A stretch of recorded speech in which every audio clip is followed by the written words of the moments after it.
Chères sœurs et frères du monde francophone, je vous salue tous avec l'amour fraternel depuis le siège de l'Église du Dieu vivant à Charlotte, en vous souhaitant tous un sabbat paisible et plein de bénédictions pour chacun et chacune d'entre vous.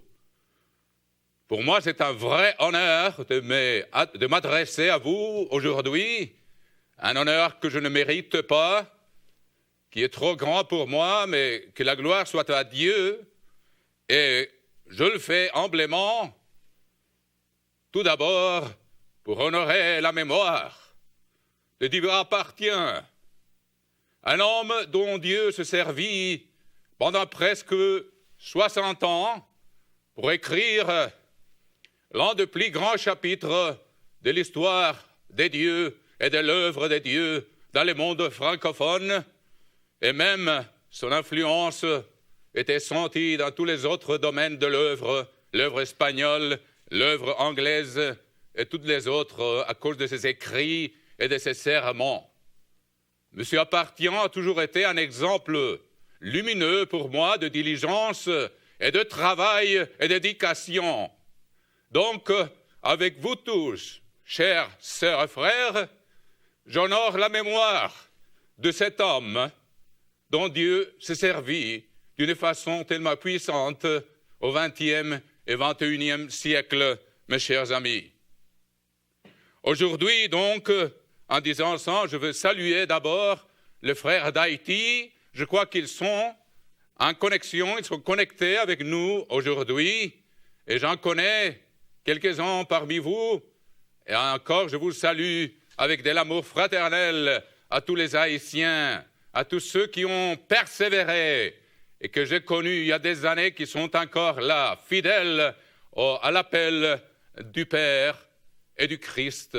Je salue aussi les frères de la Martinique, les sœurs et les frères de la Martinique, c'est le deuxième pays dans les Caraïbes.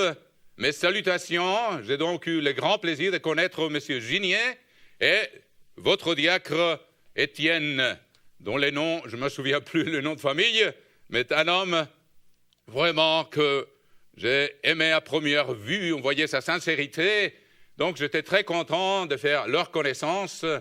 Aussi, je salue les frères du Canada, du Québec, de la ville de Montréal et de la ville de Québec, des endroits que j'ai déjà visités dans ma jeunesse et que j'aime beaucoup.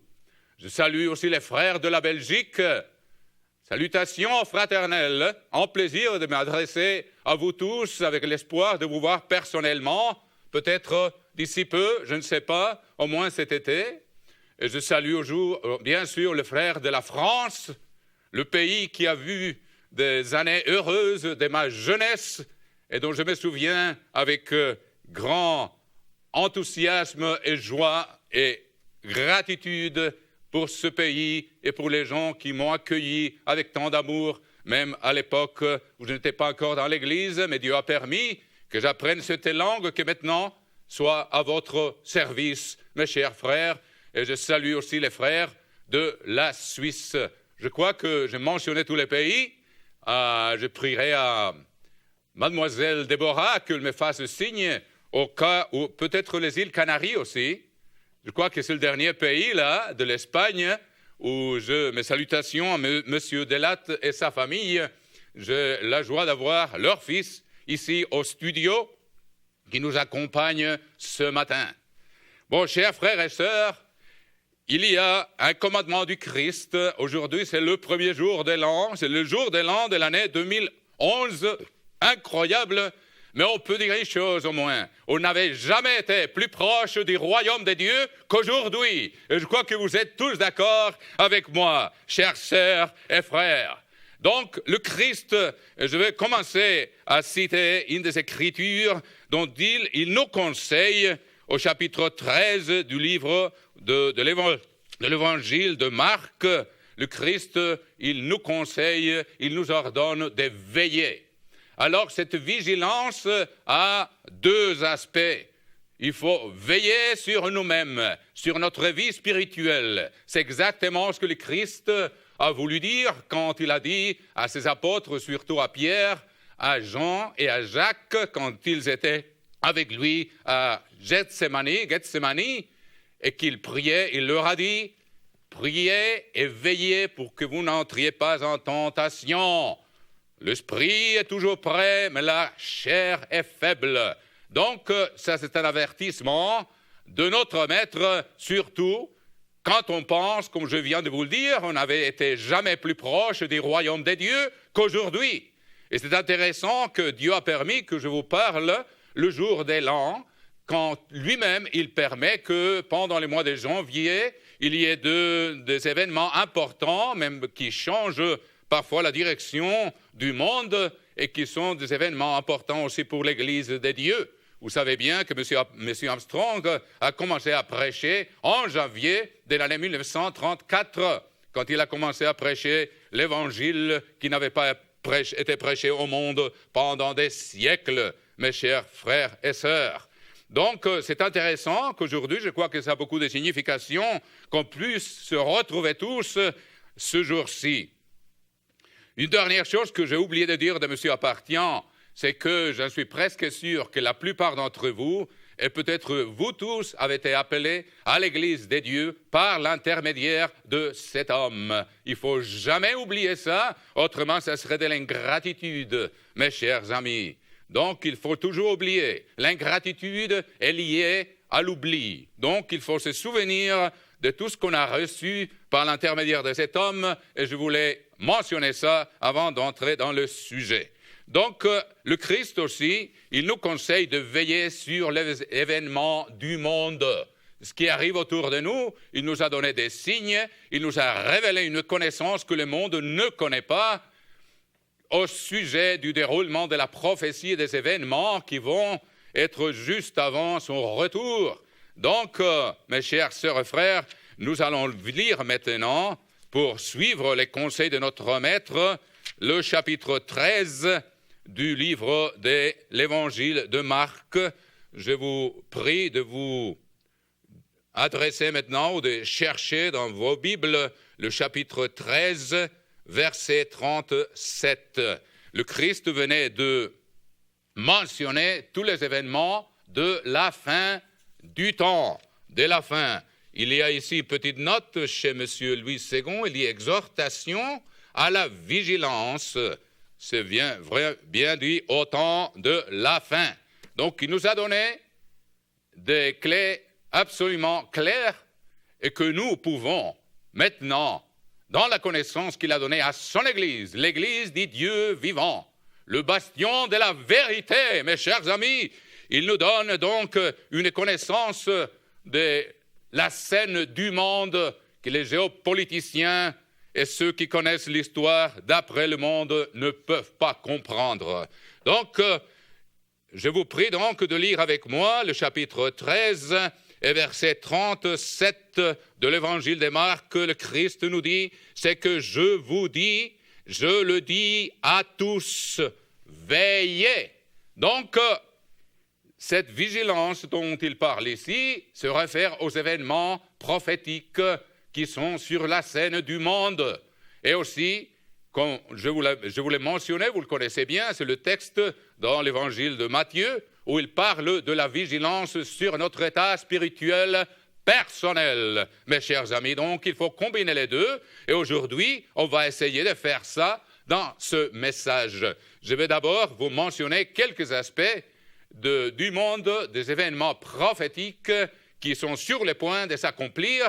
Je ne peux pas vous dire exactement quand ça va arriver, mais le fait d'avoir ça dans l'esprit nous aide à appliquer ce commandement de la vigilance sur les événements du monde, sur l'accomplissement de la prophétie. Et maintenant aussi, ça va nous aider, comme nous essayerons de le montrer vers la fin du sermon, d'éveiller sur notre état spirituel. Mes chers amis, le temps est court. Ce n'est pas le temps d'être paresseux. Je vous dis, excusez-moi de vous dire ça comme ça un peu ouvertement, mais c'est que l'apôtre Paul a écrit aux Hébreux, si vous lisez cet épître de nouveau, l'un des principaux thèmes de cette Bible, c'est la diligence spirituelle. il ne manquait que 3 ans.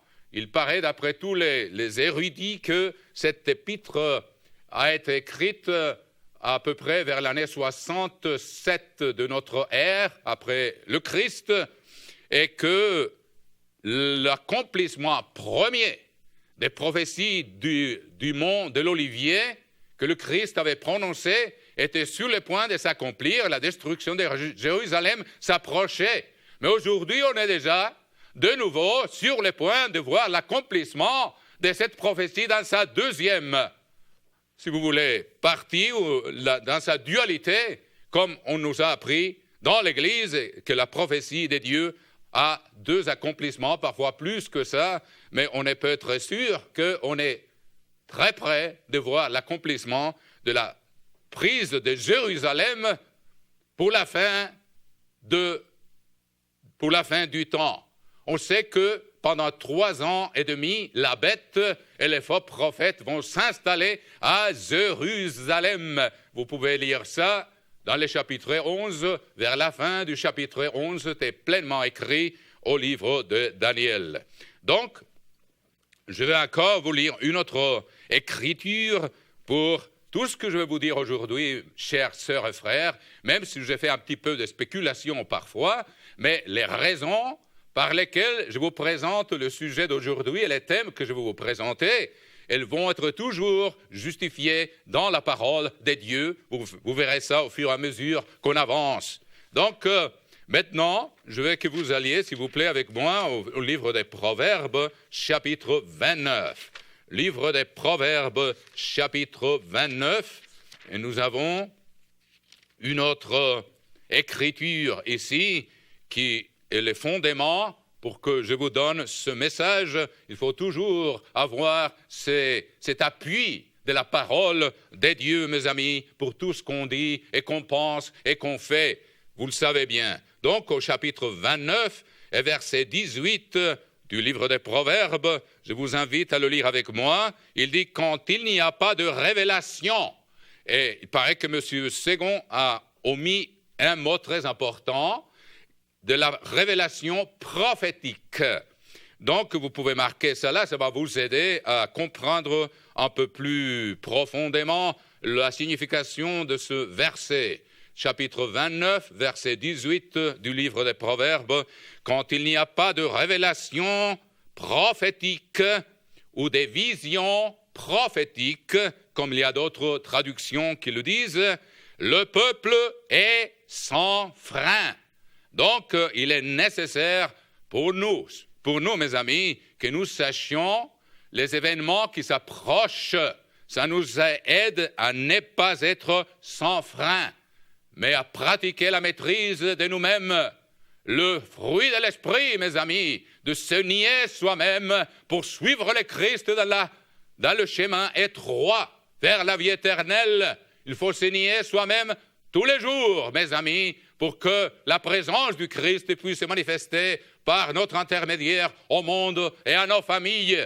Donc la révélation prophétique ou la vision prophétique nous aide à garder les freins, c'est-à-dire à ne pas laisser cette discipline d'apprendre à se nier soi-même en tout ce qui concerne la transgression de la loi de Dieu et à suivre le Christ jour et nuit. Et maintenant, plus que jamais, comme nous allons le voir aujourd'hui, mes amis.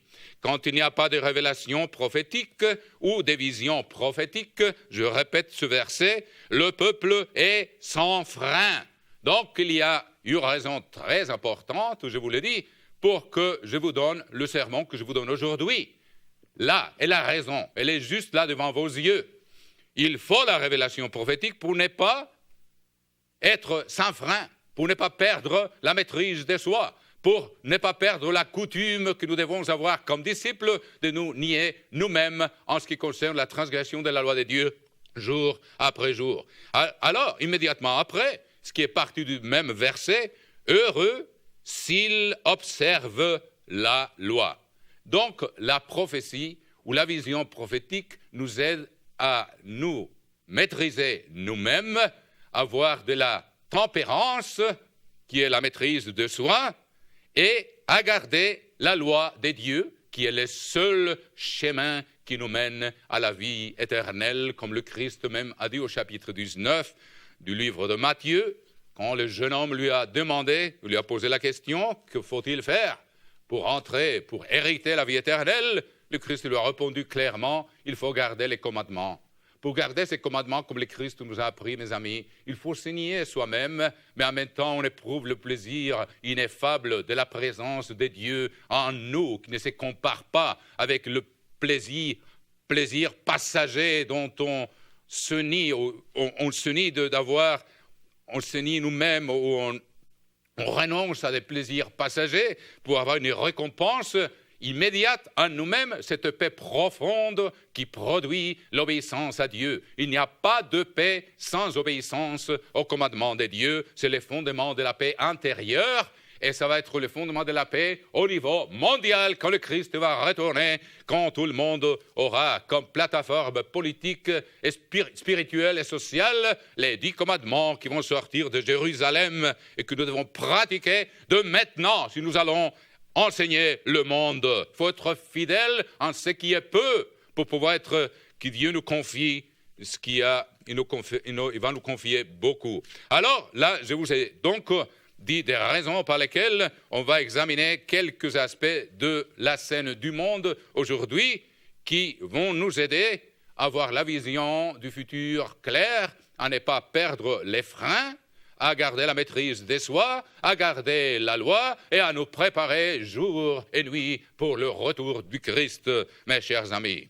Donc, la première chose que je voulais vous mentionner, que vous connaissez bien, c'est qu'un élément qui va être absolument dramatique, c'est, si vous voulez, la chute, ou si vous voulez, le fait que les États-Unis et même tous les pays israélites, toutes les tribus d'Israël, mes amis, qui s'approchent vers la faillite économique, mais aussi, surtout, la cause de cette faillite, c'est la dépravation morale, mes chers amis. J'aimerais vous lire quelques écritures qui nous avertissent au sujet de ce qu'on observe aujourd'hui. Ce pays, surtout, qui est l'économie la plus grande du monde, 300 millions d'habitants, avec un potentiel absolument incroyable, il s'approche, il va au galop, comme on peut dire, dans des expressions d'autres temps, au galop, et il y a une expression pour ça, le galop allongé vers la faillite, mais surtout vers la chute de la ruine, à cause de la ruine morale, de la dépravation morale. Ce pays va au galop allongé vers la ruine morale et vers la ruine économique. Il va être l'esclave de la bête, pour le dire dans un langage direct, mes chers amis. Donc, si vous voulez aller avec moi au chapitre 28 du livre de Deutéronome, nous allons voir des écritures que vous connaissez très bien, mais qu'il faut nous rappeler maintenant. Et au chapitre 28 du livre du Deutéronome, j'aimerais que vous voyez quelques signes qu'on voit déjà sur la scène dans ce pays-ci et dont la chute ou l'esclavage va avoir un impact énorme parce que quand il y a un vide économique ou d'une puissance mondiale et ce vide est rempli par une autre, il y a toujours des moments dramatiques et ça va changer vraiment le cadre du monde d'une façon dramatique quand ce pays deviendra l'esclave de la bête, mes amis, et après sera détruit, comme c'est écrit dans les Écritures. Donc, je veux que vous voyez avec moi quelques écritures du Deutéronome 28 qui s'accomplissent aussi dans des pays de l'Europe qui sont israélites, même comme la France et la Suisse et l'Angleterre, parmi autres, même la Belgique, bien sûr. Et je vais vous lire maintenant, je cherche ici cette écriture qui, je perds maintenant, mais je vais la trouver tout de suite, où Dieu prédit que le pays va être en dette, et vous le savez bien, ça c'est une prophétie, et voilà. Au verset 43 du chapitre 28 du Deutéronome, chapitre 28 et verset 43, nous pouvons lire des Écritures qu'on voit s'accomplir maintenant. Il dit, l'étranger qui sera au milieu de toi s'élèvera toujours plus haut au-dessus de toi. Nous le voyons même, nous n'avons rien contre la dignité de la présidence de ce pays, mais vous voyez, pratiquement, il y a quelqu'un qu'on peut appeler un étranger qui est dans la Maison Blanche de ce pays. C'est une prophétie accomplie et des prophéties vont continuer à s'accomplir. L'étranger qui sera au milieu de toi s'élèvera toujours plus haut au-dessus de toi. Et il nomme plus en plus de gens qui ne viennent pas de la souche anglo-saxonne. Donc, il y a toujours plus d'étrangers qui sont dans des positions clés du pouvoir dans ce pays. On est en train d'observer cette prophétie s'accomplir. On n'a rien contre la personne en elle-même, mais ce qu'on fait, c'est qu'on observe l'horizon et on voit ce que Dieu nous a dit qu'il faut observer. L'étranger, chapitre 28, verset 43 du livre du Deutéronome, l'étranger qui sera au milieu de toi s'élèvera toujours plus haut au-dessus de toi, et toi tu descendras toujours plus bas. Il te prêtera et tu ne lui prêteras pas. Il sera la tête et tu seras la queue. On sait bien que le pays le plus endetté du monde, et c'est encore une prophétie là, Dieu leur avait promis, si vous m'obéissez, vous allez prêter à toutes les nations, mais si vous ne m'obéissez pas, ce sont eux, vos ennemis, qui vont vous prêter. Et vous savez qu'on peut dire que le livre des Proverbes est un livre prophétique, parce que quand il y a un proverbe qui s'accomplit dans la vie, et la conséquence est déjà prédite. Donc, on peut voir facilement, ici, si vous voulez voir, au chapitre 22 du livre des Proverbes, au verset 7, et puis on va retourner au livre du Deutéronome pour voir un petit peu la scène dans ce qui concerne le pays des États-Unis. Au chapitre 22, verset 7 du livre des Proverbes, vous voyez, c'est une prophétie. Quand il y a une partie qui arrive, l'autre arrivera comme une conséquence. Chapitre 22, verset 7, « Le riche domine sur les pauvres, et celui qui emprunte est l'esclave de celui qui prête. » Donc les étrangers vont s'emparer de ce pays, et ce pays va devenir un esclave. C'est écrit. Et bien sûr, mes amis, comme je vous l'ai dit, le pays montre de plus en plus un mépris pour les lois des dieux. Maintenant, on est en train de pousser d'une façon et d'insister d'une façon absolument incroyable pour l'acceptation totale de l'homosexualité dans l'armée de ce pays. C'est, si vous voulez, le dernier bastion d'honneur et d'intégrité où on enseigne encore des principes, mais ils veulent tout souiller, mes chers amis. Donc, il y a un avertissement contre ça que le Dieu nous donne par l'intermédiaire de l'apôtre Pierre quand il parle de Sodome et de Gomorrhe.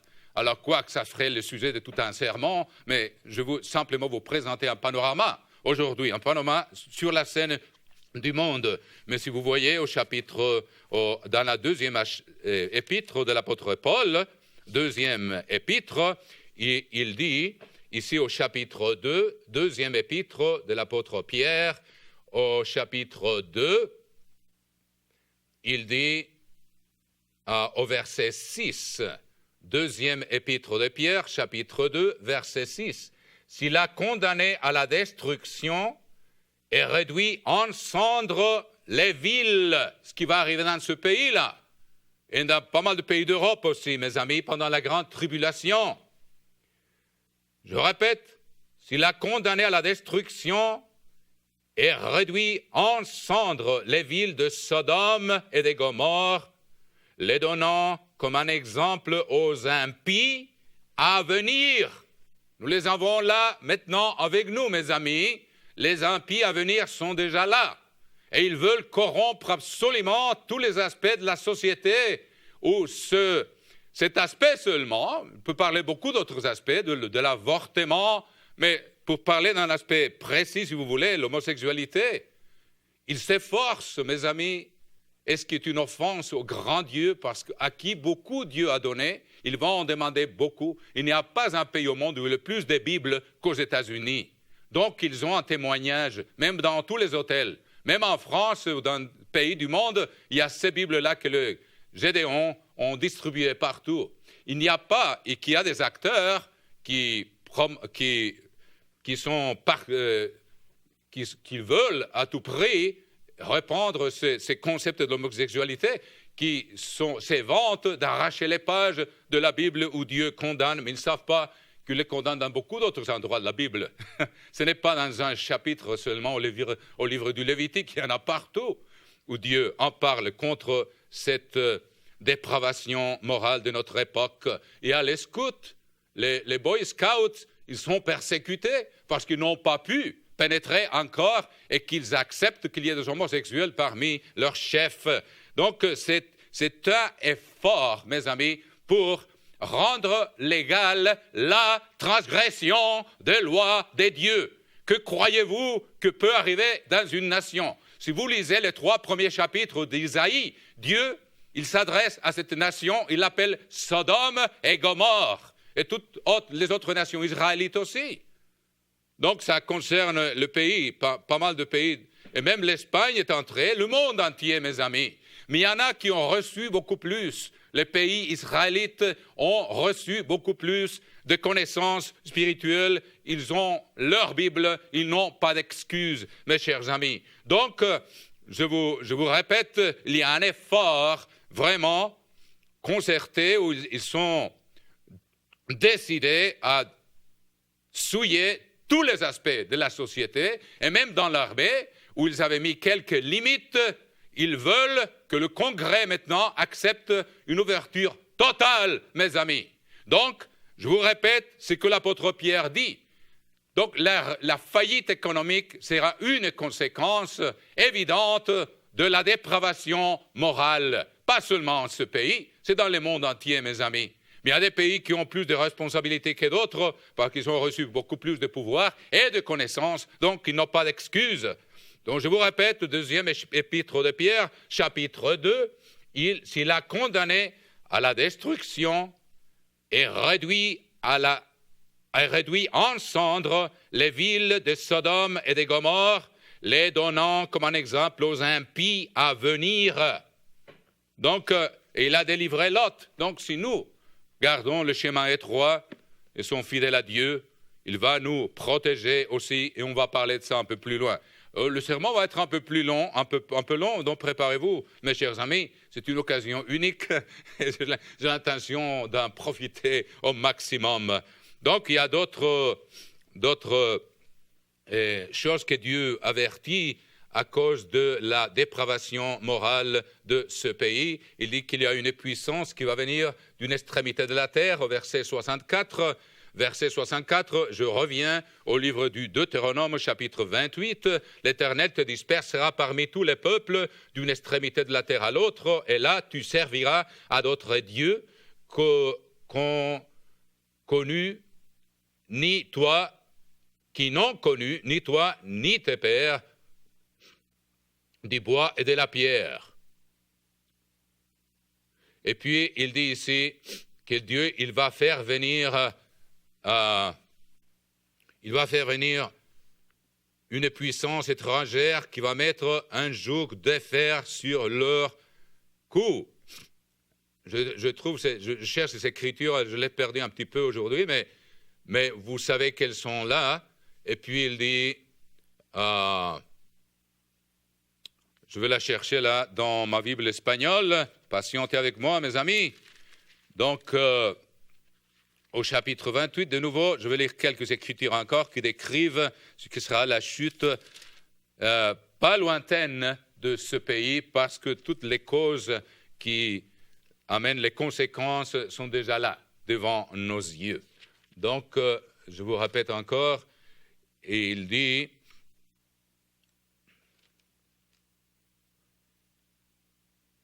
au verset 49, chapitre 28, verset 49, oui, je ne suis pas encore habitué assez à ma version ici, Louis II, chapitre 28, verset 49, ça s'applique aux États-Unis, mais même à tous les pays israélites.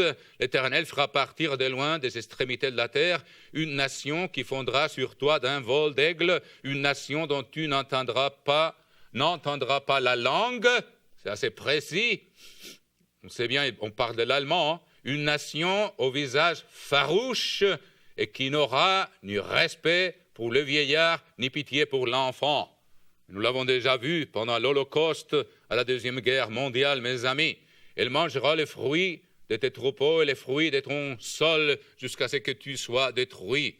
Elle ne te laissera ni blé, ni mou, ni huile, ni portée de ton gros et de ton menu bétail jusqu'à ce que tu sois péri. Et donc, il dit qu'il va mettre un joug de fer sur leur cou au verset 48. Verset 48, Deutéronome 28, 48, il dit, et je vais commencer au verset 47, pour n'avoir pas au milieu de l'abondance de toutes choses servi l'Éternel ton Dieu avec joie et de bon cœur, tu serviras au milieu de la faim, de la soif, de la nudité et de la disette de toutes choses, tes ennemis que l'Éternel enverra contre toi. Il mettra un joug de fer sur ton cou. Vous savez, quand vous cherchez la signification de joug dans la Bible, vous trouvez une explication que je n'irai pas la voir maintenant, parce qu'il faut continuer. J'ai pas mal de sujets à vous présenter. Jérémie 5 et verset 5, il s'applique certainement à la loi des dieux. Et donc, on comprend quand le Christ a dit « Prenez sur vous mon joug est léger ». Alors, s'il parle de la loi, c'est pourquoi l'apôtre Jean, dans sa première épître au chapitre 5, nous dit que ces commandements ne sont pas lourds, ne sont pas pesants. Donc, c'est clair qu'il est en train de parler. Le joug, c'est un symbole de la loi des dieux. Mais un joug de fer, c'est un symbole de la loi du diable, c'est-à-dire des lois qui vont être changées. La loi du sabbat, qui a déjà été changée. Mais le joug de la bête, c'est qu'il va l'imposer à la force à toute la population qui va être soumise à ce système. C'est un joug de fer où il sera interdit de garder le sabbat, de garder les fêtes des dieux. Il faudra adorer des images, il faudra avoir d'autres dieux. Et ce moment s'approche, mes amis. Aujourd'hui, un jour de moins pour que ça vienne. La tribulation, la pire qui jamais ait connue l'histoire, qu'on ait connue jamais dans l'histoire du monde, mes amis. On est tout proche, donc il faut nous éveiller, il faut avoir la vigilance. Donc la chute de ce pays dans l'esclavage à cause des dettes, rien qu'une raison, quand on a des dettes, on devient un esclave, c'est une prophétie écrite dans les livres des Proverbes, et aussi à cause de la dépravation morale, le pays s'achemine ou s'amène, se dirige vers l'esclavage en toutes sortes, physique et morale, parce qu'on va lui imposer une loi par force qui est un joug de fer, mes amis. Donc, ça c'est un des aspects sur lesquels il faut veiller et de voir comment la dépravation morale continue à s'accroître et que les conséquences sont à craindre, comme on vient de le lire dans l'épître de l'apôtre Pierre. Un autre aspect, mes amis, dont Dieu nous révèle des aspects incroyables dans sa parole et que le monde ne comprend pas et que Dieu nous donne la clé parce qu'on respecte la parole de Dieu, on sait que c'est la révélation de Dieu, c'est qu'il est fort possible. Moi, je ne suis pas prophète, mais je veux vous dire qu'il y a des raisons bibliques pour lesquelles il faut être attentif dans l'horizon du monde, surtout dans cette année qui vient, peut-être l'année prochaine, je ne sais pas. Je ne peux pas vous donner des dates, mes amis, mais la grande possibilité d'une guerre entre le pays d'Israël et le pays d'Iran. Et pourquoi est-ce que cette guerre est importante et ces conflits? Je vais vous expliquer. Il y a des choses que je vous ai déjà montrées dans le passé, dans quelques assemblées. Je parlais un petit peu de ces sujets. C'est un sujet très important parce que la tension est de plus en plus forte entre les deux pays. Et le pays d'Israël est entouré d'ennemis, mes amis, qui sont de plus en plus forts. Donc, on est sur le point de voir quelque chose de dramatique au Moyen-Orient. Et l'Église nous a toujours enseigné qu'il faut veiller sur le Moyen-Orient, parce que c'est là où se va décider la destinée de l'humanité. Donc, on a l'obligation d'être attentifs, mes amis. Alors, nous, on a la clé pour expliquer pourquoi est-ce qu'il peut y avoir une guerre entre le pays d'Israël et le pays d'Iran. La nation iranienne qui est la nation perse par majorité. Mais ce qui est intéressant, que je vais vous expliquer maintenant, et que peut-être il y en a parmi vous qui les comprennent et qui les savent, et j'ai déjà mentionné ça dans un autre sermon, un ou deux sermons avant, mes amis, le monde ne sait pas que le pays d'Iran est gouverné par une minorité qui n'est pas perse. Et on peut prouver ça par les Écritures. Je vais essayer de le prouver aujourd'hui. Pourquoi je vais consacrer un peu de temps à ces sujets? Parce que ce conflit, mes amis, s'il arrive, va donner un changement décisif au Moyen-Orient. Si le pouvoir que le pays d'Iran maintenant exerce après le vide créé par la chute de Saddam Hussein, c'est l'Iran avec leur gouvernement chiite qui a voulu et qui est en train de remplir ce vide en faisant des alliances avec la Syrie, si vous le savez bien, en collaboration avec l'activité terroriste de Hezbollah, qui est chiite, dans le sud du Liban, tout près d'Israël. On en a déjà vu il y a 3 ans une guerre horrible où le pays d'Israël a souffert de dégâts énormes à cause de cette fureur de ses ennemis. Comment expliquer cette tension entre le pays d'Iran et le pays d'Israël? Et quelles seraient les conséquences?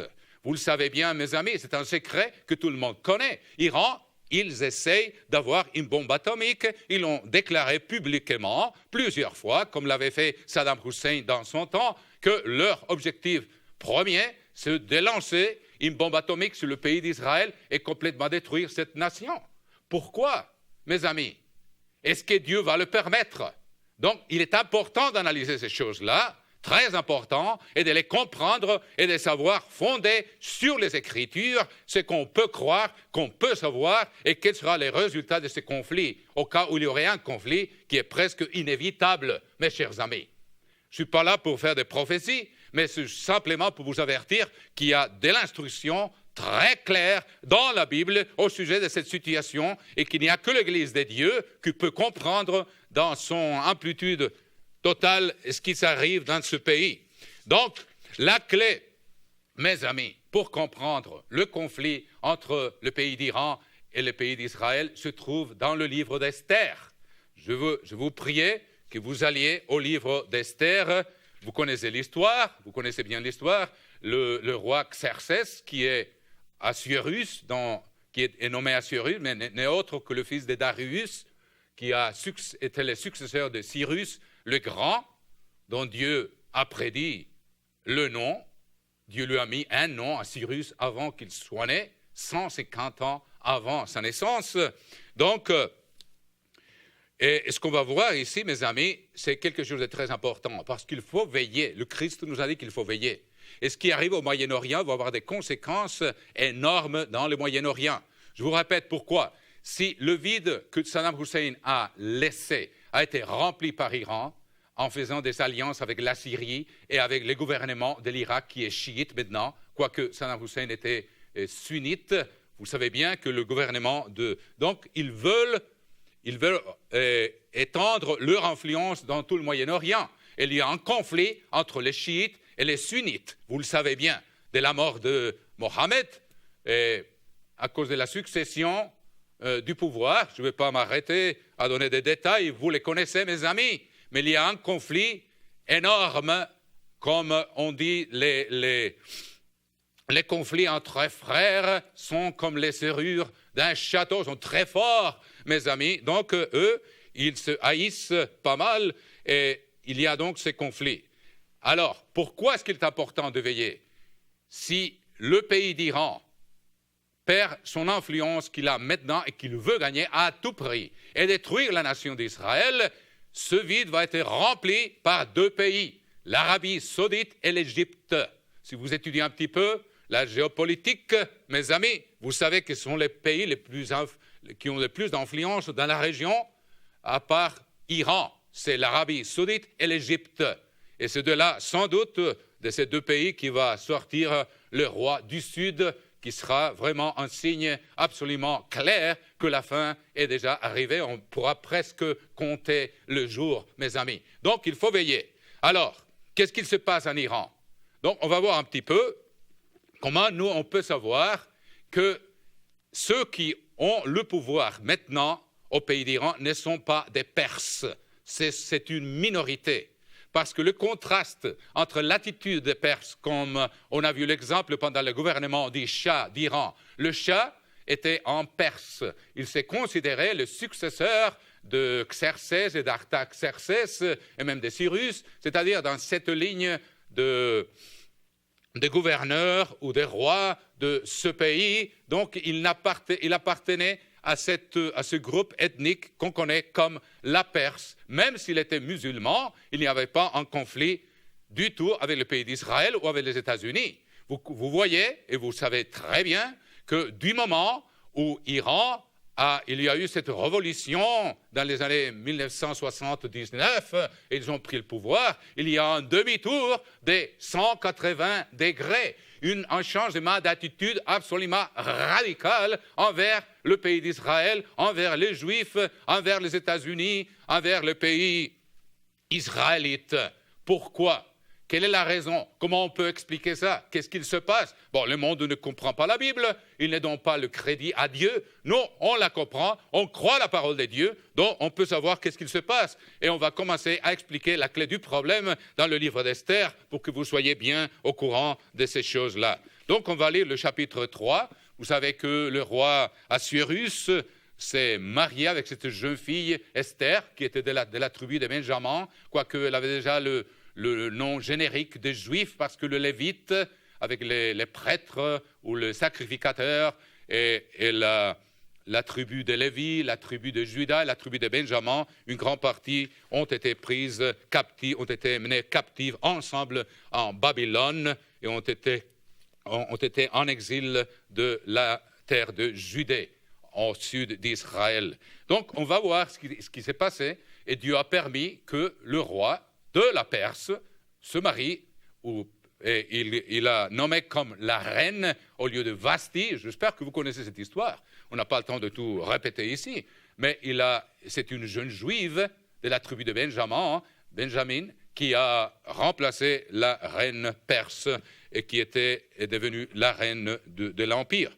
Donc, au chapitre 3 du livre d'Esther, nous lisons, lisez avec moi, « Après ces choses, les rois Assuérus, qui est Xerxès, comme je vous l'ai déjà dit, fit monter au pouvoir Haman, fils de Hamedata, l'Agagite. » Donc là, la Bible nous donne une clé absolument claire de l'identité du nouveau premier ministre de l'Empire. 127 provinces depuis l'Inde jusqu'à l'Éthiopie. C'est l'Empire qu'il a hérité de Cyrus et de Darius, mes amis, les rois de Perse. Je répète, après ces choses, les rois Assuérus fit monter au pouvoir Haman, ou Haman, fils de Hamedata, l'Agagite. Donc, il y a une clé là, tout de suite, si vous lisez le livre de Joséphus, l'historien Flavius, Joséphus, ou Joseph, je ne sais pas lequel vous prononcez, si vous le faites en latin ou non, il le dit clairement qu'il s'agissait d'un Amalécite. On va le voir, identifié, il dit c'est l'Agagite, Haman l'Agagite.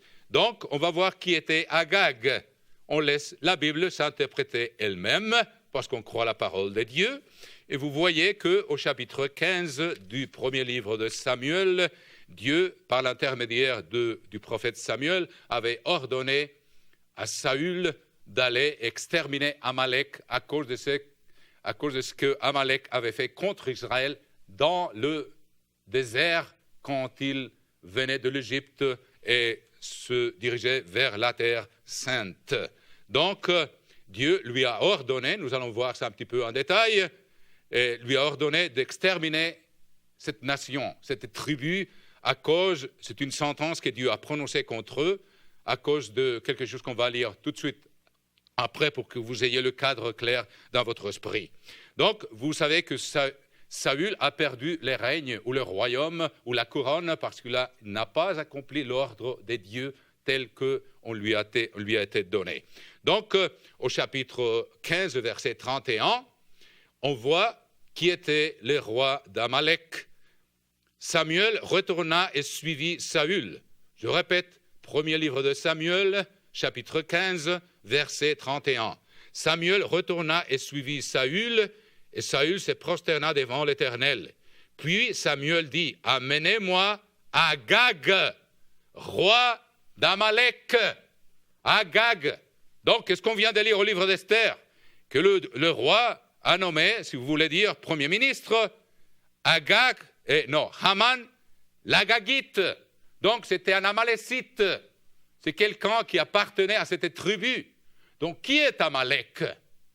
Pourquoi est-ce qu'il y a ce drame qui se déclenche tout de suite après le fait que cet homme a été nommé le premier ministre de l'Empire perse? Vous allez voir. Mais on va d'abord voir qui est Amalek d'après la Bible. On a déjà vu que cet homme, Haman, était Agagite. On a vu que le roi d'Amalek s'appelait Agag. Vous le voyez là, chapitre 15 du premier livre de Samuel, verset 31. Et maintenant, on va au livre de l'Exode et on voit pourquoi Dieu a un conflit ou une sentence contre ce peuple qui s'appelle Amalek. Donc, voyons le chapitre 17 du livre de l'Exode au verset 8. Il dit, Amalek vint combattre Israël à Rephidim. Donc, vous voyez déjà, Amalek, on l'a déjà vu, on a vu le nom de leur roi, et on a vu que le premier ministre de la nation perse ou de l'empire perse, qui est aujourd'hui, le Perse habite en Iran, c'était un Amalécite ou un Amalekite. Vint combattre Israël à Rephidim. Alors Moïse dit à Josué, choisis-nous des hommes, sors et combat Amalek. Mais voyons ici la fin de l'histoire. Au verset 14, après que Josué a vaincu Amalek, Dieu commande à Moïse ce qu'on lit au verset 14, c'est-à-dire Exode chapitre 17, verset 14. L'Éternel a dit à Moïse, écris cela dans le livre pour que le souvenir s'en conserve et déclare à Josué que j'effacerai la mémoire d'Amalek de dessous les cieux. C'est la parole de Dieu.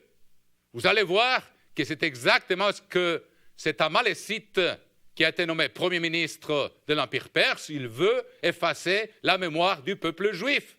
Et aujourd'hui, nous allons le voir, et vous le voyez déjà, et vous le connaissez, c'est exactement le projet du pays, de ceux qui gouvernent le pays d'Iran, pour être plus précis. Verset 15. Exode, chapitre 17, verset 15. Moïse bâtit un autel et lui donna pour nom Éternel ma bannière.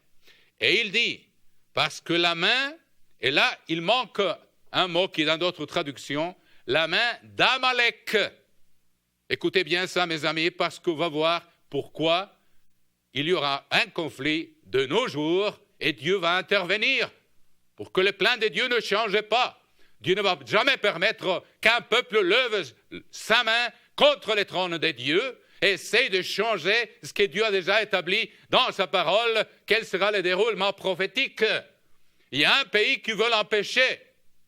Ici, il y a une nation qui a voulu effacer la mémoire d'Israël quand il était dans le désert.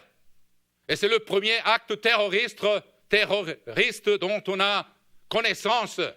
Et vous le savez bien, que du moment où la révolution islamique a triomphé en Iran, le terrorisme s'est multiplié dans tous les coins du monde. Il y a une raison derrière ça. Et Dieu nous donne assez d'informations pour comprendre la scène du monde. Mes chers amis, il nous donne une sagesse que le monde ne connaît pas. Ils ne savent pas, ils ne peuvent pas expliquer ces choses-là. Donc, Moïse bâtit un autel, il lui donna pour nom l'Éternel ma bannière. Il dit parce que la main, et vous pouvez ajouter là, la main d'Amalek s'est levée. C'est une meilleure traduction que j'ai ici. S'est levée contre, pas sur le trône, contre le trône de l'Éternel. Il a voulu changer ce que Dieu avait déjà déterminé. Je vais vous l'expliquer tout de suite. Et il s'est levé contre le trône de l'Éternel. Et puis il dit, l'Éternel dit, il y aura guerre de l'Éternel contre Amalek de génération en génération. Donc, s'il y a un conflit, on a des raisons pour croire que le pays d'Israël aura du succès, pas à cause de leur vertu, mes amis, parce qu'ils se sont bien éloignés de Dieu, je le dis avec tristesse, mais pour que le plan de Dieu ne soit pas changé. Ici même, le peuple était en train, au chapitre de l'Exode, d'exaspérer Dieu. Une fois après l'autre, vous le voyez, il y avait le murmure au sujet du rocher venait d'arriver, il s'était déjà plaint au bord de la mer Rouge, mais Dieu n'a pas permis que cette nation vienne changer ce que Dieu avait déjà déterminé. Il avait juré à Abraham, à Isaac et à Jacob que cette terre de Canaan était leur héritage pour toujours. Est-ce qu'Amalek, on peut lire entre lignes, je vous le confirmer dans un moment, ce qu'il a essayé de faire, en levant sa main contre le trône de l'Éternel, c'est de changer le plan de Dieu. Pourquoi voulait-il changer le plan de Dieu? Il n'y a que la Bible qui peut nous expliquer pour comprendre les attitudes des peuples aujourd'hui et comment sera le déroulement de la prophétie. Pourquoi voulait-il changer le plan de Dieu? Qui était Amalek? De qui était-il un fils? Donc, on veut voir ici au chapitre 36 de la Genèse, mes amis, et c'est incroyable comme la Bible nous donne les clés. C'est une parole vivante. C'est pourquoi il faut être diligent à étudier ce livre jour après jour. C'est notre nourriture spirituelle. C'est l'huile qui met du feu dans la lampe, qui fait brûler la lampe continuellement. Si on ne le fait pas, notre lampe va diminuer sa lumière. On deviendra aveugle. Parce que la lampe du corps, c'est l'esprit illuminé par la parole de Dieu, mes amis. Mais on va voir ici au chapitre 36...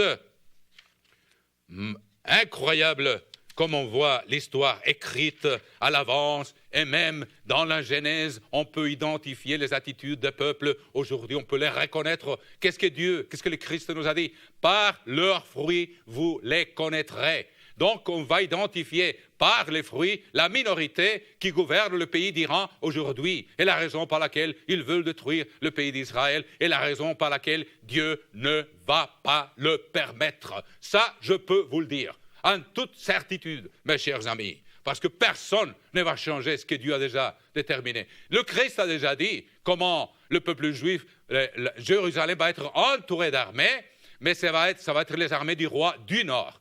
Bien sûr, il y aura des Amalécites là, en essayant d'aider, mais ce n'est pas eux qui auront le commandement des armées. C'est les armées, comme le Christ l'a prédit dans l'année 31, qu'avant la fin de cette génération-là, il y aura un accomplissement, dont le deuxième accomplissement, on est en train d'attendre sur les points d'arrivée, mes amis. Le Christ leur a dit que les armées viendraient entourer Jérusalem dans l'année 70. Ces paroles se sont accomplies exactement comme il les avait dites. Et nous, on attend aujourd'hui que ces paroles vont être accomplies encore, et ça sera l'Empire romain, comme c'est Titus, le fils de Vespasien, qui entourait Jérusalem et qui finalement a pris la ville et a détruit le deuxième temple. On sait qu'il y aura la restauration septième, la toute dernière restauration de Rome.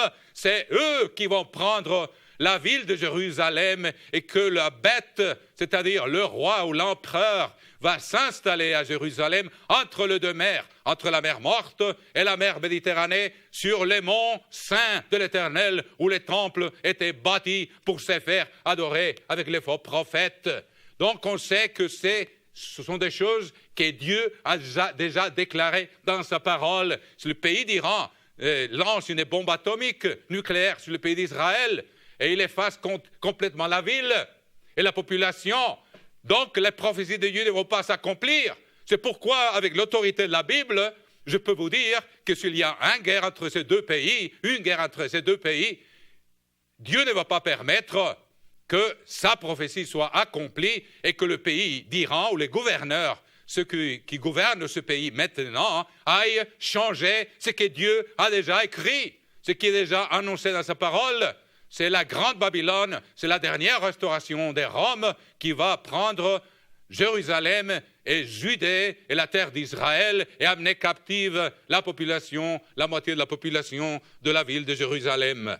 Donc, Dieu ne va pas permettre que personne l'empêche. C'est pourquoi je vous dis que s'il y a une guerre, il est fort possible qu'il y ait une guerre, que les Israéliens auront du succès. Et je vais vous montrer ça encore avec plus de preuves. Et donc, je dépense assez de temps dans ces sujets parce qu'il est important de comprendre la scène du monde pour savoir le déroulement de la prophétie, mes amis. Donc, au chapitre 36, merveilleusement, c'est ça la parole de Dieu, toujours vivante, mes amis.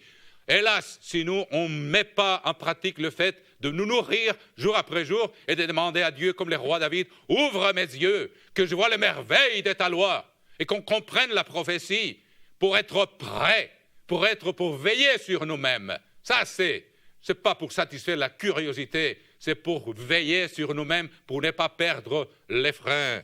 Donc, voici la postérité d'Ésaü, chapitre 36 de la Genèse, et nous allons voir l'identité de cette nation qui a comme un but irrationnel, mais absolument, ils sont déterminés de détruire la nation juive. Ésaü prit ses femmes parmi les filles de Canaan, Ada, fille d'Élon, et le Hessien, Oholibama, fille d'Ana. Je suis en train de lire chapitre 36 de la Genèse. Donc, il dit Ada enfanta Ésaü, Eliphaz. Donc, Eliphaz, gardez ce nom en tête. Je suis en train de lire le verset 5. Et le premier-né, c'est l'aîné d'Ésaü. Souvenez-vous d'une chose. Ésaü a vendu son droit d'aînesse pour un plat de lentilles. Souvenez-vous, c'est une histoire qui a commencé dans les seins de leur mère. Ils se battaient déjà, Jacob et Ésaü. Ils luttaient dans le ventre de leur mère. Et Dieu a dit à Rebecca, il y a 2 nations dans ton sein qui vont être séparées. On va voir les raisons. C'est parce que, bien sûr, Ésaü était profane. Il a vendu son droit d'aînesse parce qu'il n'avait pas la maîtrise de soi. Il n'a pas montré la maturité nécessaire de l'aîné pour administrer l'héritage. Qu'est-ce qu'il a perdu?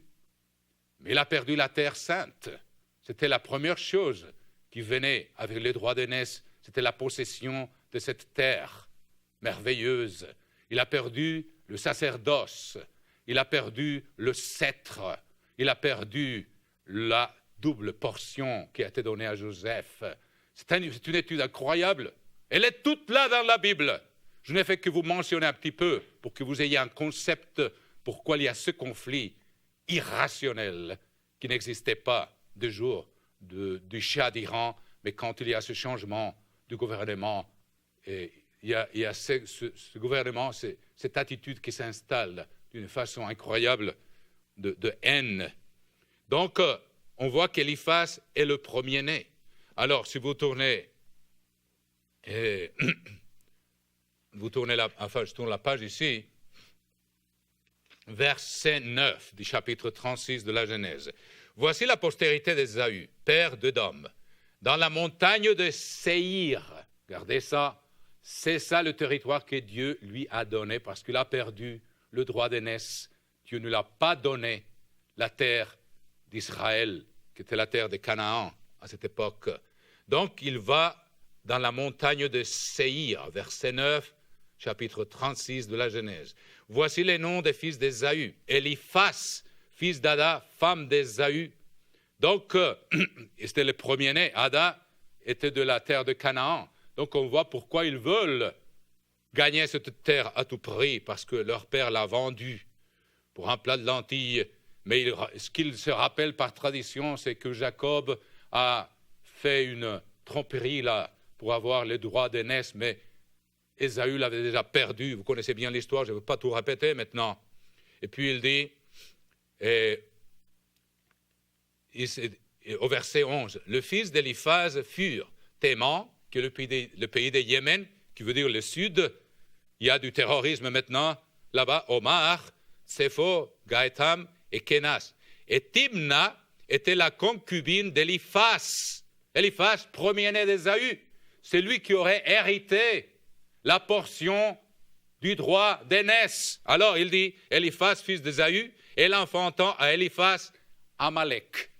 Alors maintenant, si vous mettez tout ensemble, Amalek vient et attaque Israël dans le désert, qui va vers la terre promise que le grand-père d'Amalek, qui vient du premier-né d'Ésaü, avait vendu pour un plat de lentilles. Donc il voulait détruire cette terre pour s'emparer de la terre et changer ce que Dieu avait déjà déterminé. Donc sa main s'est levée contre les trônes des dieux. Et Dieu déclare une guerre de génération en génération contre Amalek. Nous allons les voir ici au chapitre 25 du Deutéronome. Je m'attarde un petit peu sur ces sujets, mais vous avez toute la journée, mes chers amis, et moi aussi, pour mettre ces choses clairement, parce que le temps s'approche. Il faut que ça soit défini. Ça ne va pas rester comme ça. Hein. Les chiites, s'ils arrivent à avoir la bombe atomique, mes amis, vous allez voir, ça serait vraiment un drame très grave, mais Dieu ne va pas permettre, il ne va pas permettre que personne vienne changer ses plans, son plan. Donc, on continue ici au chapitre 25 du Deutéronome. Il dit, au chapitre 25, verset 17 du Deutéronome, souvenez-vous que 40 ans avant, Amalek est venu et a attaqué Israël. Donc, ici, on va voir décrit le premier acte terroriste dont on a la connaissance. Ici, Dieu même le décrit. C'est une caractéristique de cette nation, de ce peuple amalécite. Voyez chapitre 25, verset 17. « Souviens-toi de ce que te fit Amalek pendant la route lors de votre sortie d'Égypte. Comment il te rencontra dans le chemin et sans aucune crainte des dieux. » C'est comme aujourd'hui. Ils veulent détruire toute une nation sans aucune crainte des dieux. C'est pourquoi ils ont levé la main contre les trônes des dieux. On est en train de le voir aujourd'hui. Mes chers amis, je m'attarde un petit peu sur ce sujet parce qu'il y a quelque chose qui va arriver. Je ne sais pas exactement quoi, mais je vous ai déjà dit que Dieu ne va pas permettre qu'aucune nation, aucun peuple change ce qu'il a déjà écrit et ce qu'il a déjà dit dans sa parole. Comment il te rencontra dans le chemin sans aucune crainte des dieux. Souvenez-vous qu'ils avaient déjà traversé la mer Rouge, et toutes les nations d'environ, même les Philistins, 400 ans après, quand ils ont volé l'arc des dieux, leurs princes et leurs prêtres leur ont dit, retournez cet arc, souvenez-vous que le Dieu d'Israël a ouvert les eaux de la mer Rouge.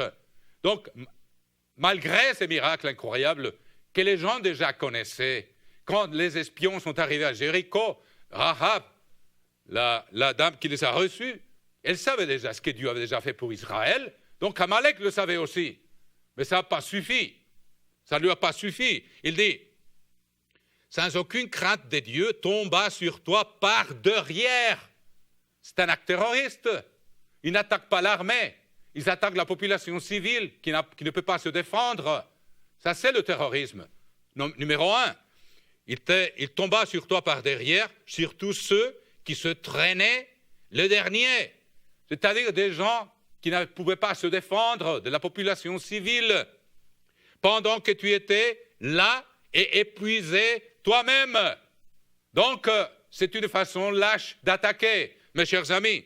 Donc, numéro 1, il ne fait pas face à l'armée, au fort de la nation, au fort du pays, à Juda qui a le devant, mais ils attaquent par derrière, ils attaquent la population civile qui ne peut pas se défendre, qui continue à arriver jusqu'à nos jours, et qui s'est multiplié 100 fois ou 200 fois depuis que ceux qui ont maintenant le pouvoir en Iran ont pris le pouvoir en 1979.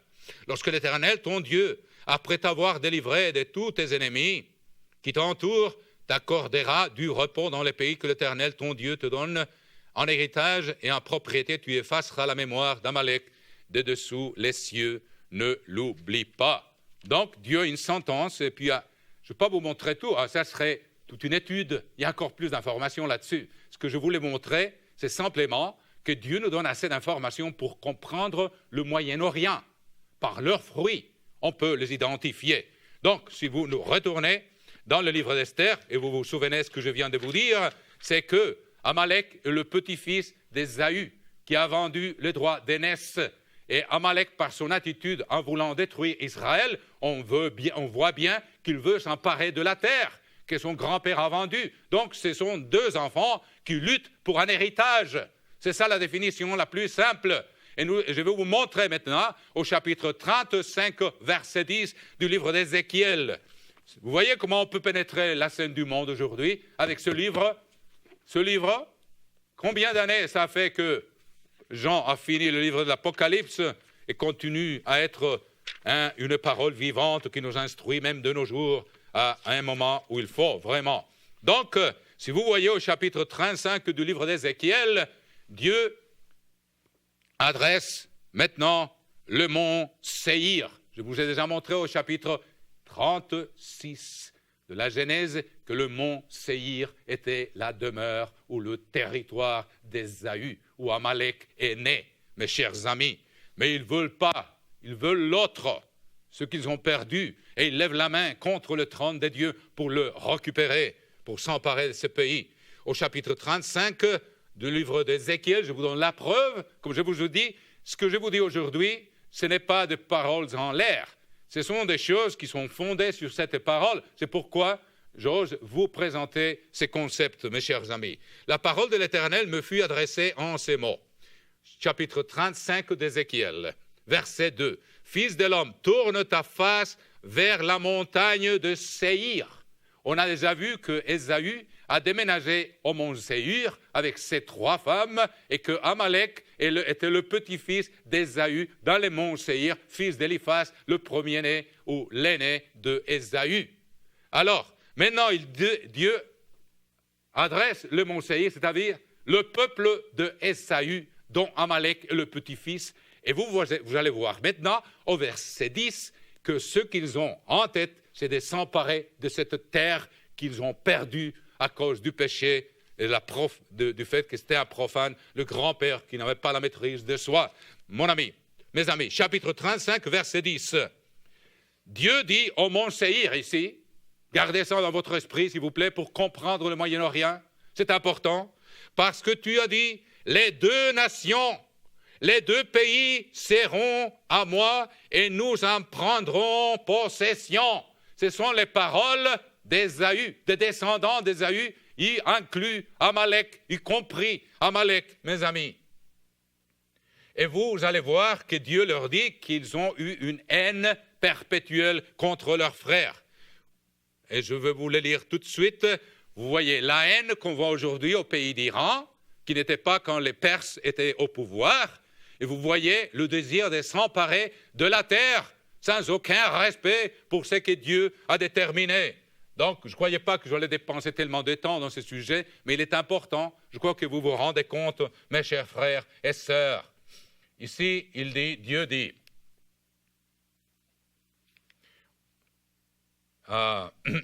au verset 3, « Tu lui diras ainsi, parle le Seigneur l'Éternel, voici, j'en veux à toi, montagne de Séhir. » C'est tout le peuple d'Ésaü, y compris Amalek. J'éteins ma main sur toi et je fais de toi une solitude et un désert. Je mettrai tes villes en ruine. Tu deviendras une solitude et tu sauras que je suis l'Éternel parce que tu avais une haine éternelle. Une haine éternelle. De nos jours, on la voit devant nos yeux. Dans un événement qui pourrait changer l'histoire du monde. Et dont l'explication et les racines sont ici devant nos yeux, dans la parole de Dieu. Parce que tu as précipité par le glaive les enfants d'Israël au jour de leur détresse. Oui, les Iduméens étaient les Édomites qui ont aidé Nabuchodonosor quand il a pris les Juifs captifs, ceux qui s'échappaient, les Édomites les tuaient. Et après, quand Titus, le fils de Vespasien, il a pris la ville de Jérusalem dans l'année 70 de notre ère, ou de notre âge après le Christ, les Iduméens, qui étaient les descendants des Édomites, ils ont tué les Juifs qui s'échappaient. C'est écrit dans le livre d'Abdi, mes amis, là, dans les prophètes mineurs. Donc, on voit qu'ils veulent s'emparer de la terre. Je vous répète, il dit au verset 10, il dit au verset 5, une haine éternelle. Et au verset 10, parce que tu as dit, les deux nations, les deux pays seront à moi. Judée au sud et Israël au nord. C'est la portion double qu'il a perdue de la terre, mes chers amis. Et ils veulent s'emparer à tout prix. Donc, avec ce cadre devant vos yeux, que j'espère que vous comprenez bien, mes chères sœurs et frères, on va voir le livre d'Esther et on va comprendre ce qui se passe maintenant au pays d'Iran contre Israël. Il n'y a que la Bible qui peut nous expliquer ça. Étonnant, comme c'est le seul livre dont on trouve la clé pour identifier la destinée, les attitudes des peuples, mes chers amis. Donc, au chapitre 3 d'Esther, maintenant, on va voir un petit peu ce qu'il s'est passé et on va voir exactement ce qui se passe aujourd'hui. Chapitre 3, verset 1. Après ces choses, le roi Assuérus fit monter au pouvoir Haman, fils d'Hamedata. Maintenant, il faut que vous observiez quelque chose de très important. Le nom Haman, H-A-M-A-N, est exactement le même nom Khomeini. C'est H-M-N. Les consonnes se préservent dans les textes, c'est pas hébreu, ça c'est le texte araméen, comme dans le texte hébreu. Donc, ce qui est étonnant, c'est que le nom de celui qui a mis hors du pouvoir, qui s'est emparé du pouvoir en Iran, est le même nom de celui qui était nommé Premier ministre de l'Empire à l'époque du roi Xerxès.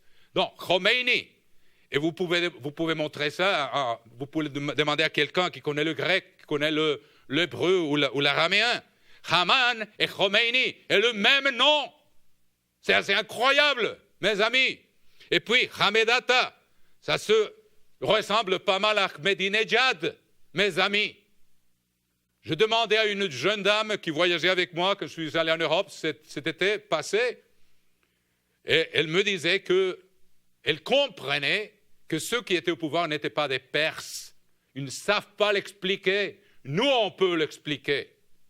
Donc, ces hommes-là étaient des Amalécites ou des Amalékites. Je ne sais pas exactement comment on le dit en français, mais ça ne fait rien. Vous comprenez de quoi je parle. Donc, ce qui est arrivé à l'époque d'Esther, ce qui est arrivé maintenant, le Shah était perse. Quand il a été... Quand le coup d'État a eu lieu, ou quand il a perdu le pouvoir, c'est Khomeini qui l'a pris. Et maintenant, quand il a été nommé par Assuérus, c'est le même nom. Et la Bible nous dit que c'est un Amalécite. Si vous le voyez à Joséphus, il le dit directement. Ici, la Bible nous dit que c'est un Agagite. Et je vous ai déjà dit qu'Agag est le roi d'Amalek. Donc, c'est assez clair ce qui est en train de se passer, que le monde ne comprend pas. C'est pourquoi nous on comprend une minorité qui est au pouvoir et qui ne va pas rester là. Parce que Dieu ne va pas permettre qu'il change ses plans. Fils de Hamedata, Ahmadinejad, c'est incroyable, mes amis, comment c'est clair. Il éleva en dignité, plaça son siège au-dessus de ceux, de tous les chefs qui étaient auprès de lui. Vous savez que le roi dit que tout le monde devait se mettre à genoux ou fléchir le genou devant Haman, mais Mardoché, qui était le cousin de la reine, il ne le faisait pas, parce que c'était comme de l'adoration. Il n'allait pas adorer quelqu'un qu'il savait, dont il connaissait l'identité. Il savait qu'il était un Amalécite ou un Amalékite, qui a voulu détruire la nation d'Israël dans le passé, qui avait une malédiction contre eux. Donc il ne voulait pas se mettre à genoux, fléchir le genou devant cette personne. Alors quand il a compris que Mardoché était juif, nous dit le verset 6 vers la fin, il a pensé non pas seulement à se débarrasser de Mardoché, mais à détruire tous les Juifs qui se trouvaient dans tous les royaumes d'Assuérus, depuis l'Inde jusqu'à l'Éthiopie. Donc il voulait effacer le peuple de la face de la terre, comme c'est arrivé au chapitre de l'Exode et comme nous le voyons aujourd'hui, mes amis. Donc au premier mois, qui est le mois de Nisan, donc il a proposé au roi qui avait un peuple qui observait des lois différentes. Donc il connaissait bien l'identité des Juifs il était l'ennemi des Juifs. Alors, disons, on va lire ici au chapitre 3, verset 8. Alors Haman dit au roi Assuérus, « Il y a dans toutes les provinces de ton royaume un peuple dispersé et à part parmi les peuples, ayant des lois différentes de celles de tous les peuples et n'observant point les lois du roi. Il n'est pas dans l'intérêt du roi de le laisser en repos. Si le roi le trouve bon, qu'on écrive l'ordre de les faire périr. Et je pèserai 10 000 talents d'argent entre les mains du fonctionnaire pour qu'on les porte dans les trésors du roi. » C'est exactement ce que l'Inquisition a fait aussi. Elle s'emparait des fortunes des Juifs, surtout en Espagne. Et c'est comme ça qu'ils se nourrissaient avec les fortunes ou les richesses du peuple juif. Ici aussi, il promet 10 000 talents d'argent si le roi lui donne la permission d'exterminer ce peuple. Donc le roi lui donna toute l'autorité. Le roi ôta son anneau de la main et le remit à Haman, fils de Hamedata, de nouveau Khomeini, Ahmadinejad, la Gagite, la Malékite, la Malécite, qui a toujours voulu détruire Israël. C'est clair maintenant, tout à fait clair, devant nos yeux. Un ennemi des Juifs. Et le roi dit à Haman, « L'argent t'est donné, et ce peuple aussi fait en ce que tu voudras. » Les secrétaires du roi furent appelés le 13e jour du premier mois, et l'on écrivit suivant tout ce qui fut ordonné par Haman, au satrape du roi, au gouverneur de chaque province et au chef de chaque peuple, à chaque province selon son écriture et à chaque peuple selon la langue. Ce fut au nom du roi Assuérus qu'on l'écrivit, et on le scella avec l'anneau du roi. Les lettres furent envoyées par les courriers dans toutes les provinces du roi pour qu'on détruisît. Écoutez-moi ça, c'est l'ordre que Dieu avait donné à Saül contre Amalek. Maintenant, cet Amalékite, cet Amalécite le donne contre les Juifs. C'est une ironie, c'est une vengeance qu'ils ont vraiment contre Dieu lui-même. Il dit ici, pour qu'on détruisît, qu'on tua et qu'on fit périr tous les Juifs, jeunes et vieux, petits enfants et femmes, en un seul jour. Exactement la même attitude qu'ils ont aujourd'hui. Ils l'ont publié, ils ont mis dans leur fusée, mort à Israël, ils veulent l'exterminer en un seul jour. C'est incroyable comme l'histoire est présente, le passé, le présent, le futur devant nos yeux, dans la parole de Dieu. C'est une parole vivante, mes amis. C'est pourquoi il ne faut jamais négliger l'étude pour que notre lampe soit en train de brûler et qu'on ne perde pas le discernement et qu'on vive dans les ténèbres. Il faut de la diligence, il faut se lever de bonne heure, il faut étudier, il faut prier, il faut étudier. Je vous en parlerai davantage sur ces sujets-là, mes amis. Ce sermon se continue dans le DVD partie 2.